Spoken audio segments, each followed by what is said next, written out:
The paranormal is such a strange area of interest. Every single day, hundreds of people are encountering things in the skies, in the forests, in the oceans, and in many cases in their own homes that they cannot rationally explain. Sometimes these accounts are so strange that they seem lifted directly from a Hollywood movie, as if a character jumped off the screen into our world. In one of my previous videos, I discussed how people claim to be encountering a dark-suited Spider-Man being. How could that be possible? Spider-Man isn't real. But that isn't stopping people from seeing him. Santa Claus isn't real either, but Stephen Wagner, as well as many other paranormal researchers, have been receiving cases in which witnesses claim to have encountered a being that looked like the jolly old elf. I was recently made aware of a pair of cases in which witnesses describe encountering entities similar to those seen in Hollywood movies.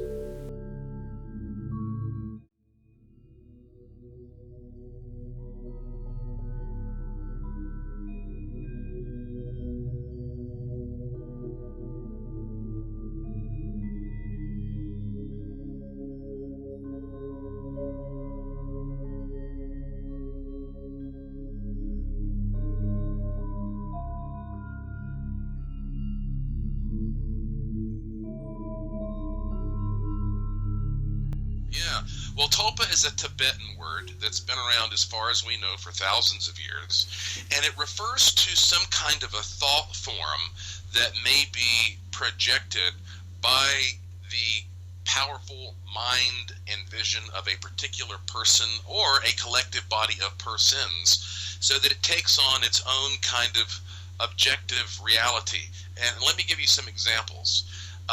Walter Gibson he was a very prolific author in the 1920s and 30s who lived in Greenwich Village in New York, and he to pay the bills would crank out these very popular kind of pulp fiction novels, crime novels, detective stories of the day, and he got a contract to write novels about the Shadow character, which you may recall was big on radio in the 20s. The Shadow Knows, of course. And so he was the guy who would write the Shadow novels, and this guy literally was able to sometimes crank out 2 of these complete full-length novels per month.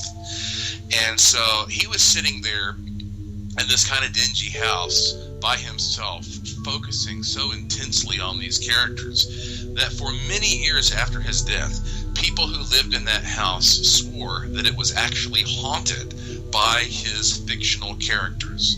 That they would see the Shadow dashing down a hallway or some villain whipping around a corner. Now we know that those figures never existed in this real world as people like you and me, but he apparently may have imprinted them somehow on the environment. And this same concept we find in the 1970s used by the Canadian researchers who tackled what's called the Philip experiment.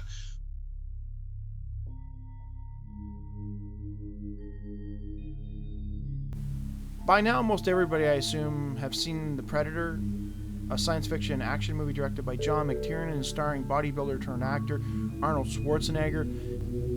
It was a major cinematic blockbuster that helped to put Arnold on the map as a bankable Hollywood A-lister. In the film, Schwarzenegger and his team of elite commandos find themselves being hunted through a dense Central American forest by an alien entity equipped with incredible speed and the ability to navigate the woods with amazing agility. I guess the most notable attribute of the creature was its ability to make itself invisible, utilizing a type of advanced stealth cloaking technology. While the movie might be nothing more than a concoction of some Hollywood screenwriters, the idea of an entity with the ability to scale trees and make himself invisible might actually be real, at least according to one Tennessee man who claims to have encountered something similar some 20 years earlier. This sighting occurred sometime between 1993 and 1994. The witness, a man named Greg, is unsure of the exact date. At the time, he was living in Antioch, a small community in southeastern Davidson County in Tennessee. At around 3 o'clock in the afternoon, Greg had taken his dog out to the backyard so that it could do its business. Most of his neighbors were at work in the area. It was fairly quiet. As he stood outside waiting for the dog to finish up, he got the uneasy feeling that he was being watched. He looked around, expecting to see a neighbor, but he saw nothing. He peered in the direction of some nearby woods, scanning the tree line for some voyeurs. Again, nobody was there. Suddenly he could hear leaves rustling in the trees. He began looking up towards the top of the trees, and that's when he got the shock of his life. There was something there in the trees, something that shouldn't have been there, something out of his scope of reason. I will quote directly from the witness with regards to what he observed. Quote, "I saw something crouched down in the tops of the trees. The only way I could describe it, and I don't even know if the movie had come out yet, so I didn't know anything about it, but the movie Predator, where they saw that invisible creature, you could see the outline of everything, but you could see right through it. And it was sitting up in the very tops of the trees where it wouldn't hold the weight of a man by any means. This thing was as big as a man," unquote. Greg stood in place staring up at this semi-transparent being. The entity apparently was looking back at him. In a move that he would later come to regret, Greg dropped the leash, screamed "hey," and began running full speed in the direction of this creature. Quote, "I took off at a dead run towards this thing, and it started running across the tops of the trees. It ran the length of a football field in no time. I mean, it was really fast. I don't know how it was running across the tops of the trees, but I know what I saw," unquote. When Greg stopped, the entity also stopped. It was now about the length of a football field away from where it started. From where he was standing, Greg could see the entity turn around, look directly at him, and then take off through the woods, through the tops of the trees, out into the deeper forest. Greg never saw it again, and he has no idea what he encountered that day. Looking back, Greg can't understand what it was that possessed him to run towards it. Quote, "After I thought about it, I thought, what in the world are you doing chasing this thing?" Unquote. To this day, Greg, who now resides in Dobson, North Carolina, is adamant about what he saw, adding that he doesn't drink or do drugs.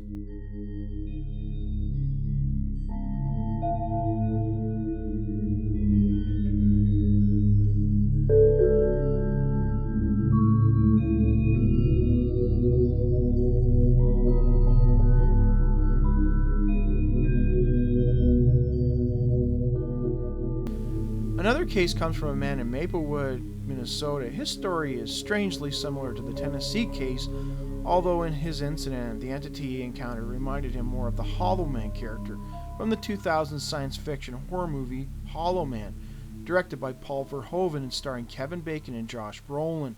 In the film, Bacon portrayed a scientist who finds a way to render himself invisible. In the movie, Bacon eventually goes insane and goes on a murderous rampage. The story was inspired by H.G. Wells' novel The Invisible Man. In the Maplewood case, a man named Harlan, his last name was not disclosed, was out at dusk walking in his backyard, which was near a hiking trail. Similar to Greg in the previous case, he was also waiting for his dog to do his business before turning in for the night. It was wintertime, so there were no leaves or bushes, and there was still enough sunlight left that he could see fairly clearly. All of a sudden, the animal stopped dead in its tracks. His dog, a 100-pound Rottweiler, wasn't easily spooked, but something stopped the animal in its tracks. Harlan noticed that the animal seemed to be staring at something near the trail. Harlan scanned the area and saw nothing. He had no idea what the animal was looking at, but he became concerned the more he observed his dog's behavior. Quote, "He didn't move any farther. I thought he'd go off. He usually goes farther out into the yard, but that particular night, he just stopped dead. He wouldn't go any further, so I knew something was spooking him," unquote. Using the dog as a pointer, Harlan lined himself up behind the animal and peered off in the exact direction in which it was staring. Quote, "Well, as I lined myself up and sighted in, out there on the edge of the trail for the few minutes I stood there, trying to see what he was seeing, and nothing happened, and then all of a sudden, a shape, an outline of what looked like a human-type person, except only it was hollow. There was nothing there except an outline of a head, shoulder, and arms, and it looked like it was probably about 5 feet tall from what I can judge from where it stood in the bush area, and it just freaked me out. I couldn't believe it," unquote. Harlan guessed that this figure was 100 yards away from where he stood in his backyard. He got the sense that this entity, whatever it was, detected that he had seen it, or perceived that he had picked up on it, because it began to move off down into the forest. Quote, "It walked real deliberately and slowly along the trail, and it disappeared. I couldn't pick up on it after a certain point. When it moved, the dog, got a little jittery and wanted to go back inside the house. He did not want to be out there in the yard any further anymore. It was very strange," unquote. Harlan nicknamed it the Hollow Man as the entity he saw reminded him of the Kevin Bacon movie. Thinking back, Harlan remembered that his child had told him of seeing weird things in the backyard, something he had up until that point brushed off. Quote, I saw that thing move. I swear it was hollow because I could see the branches as it walked between the branches. I could still identify its outline. I could only see like a black outline of it. I didn't hear anything. This was the dead of winter, so it was cold and still. I heard nothing. Unquote. Harlan acknowledged that it was the strangest thing he'd ever seen. Quote, this one was so odd. It just really shook me. I would have thought, well, you're just seeing things, but when the dog, he's the one that started the whole thing, unquote. So are these examples of tulpas, Hollywood characters come to life, or were they something else? Ghosts, possibly aliens? It's interesting that in Greg's case, his dog did not seem to react to the creature, and Greg's reaction, chasing after the entity, was far different than Harlan's. Not only did Harlan express fear, but so did his animal. One has to wonder, what are these beings, and what might have happened to Greg and Harlan had they not encountered them from the safety of their backyards? What might have happened had they encountered these creatures while walking along a hiking trail in the middle of nowhere?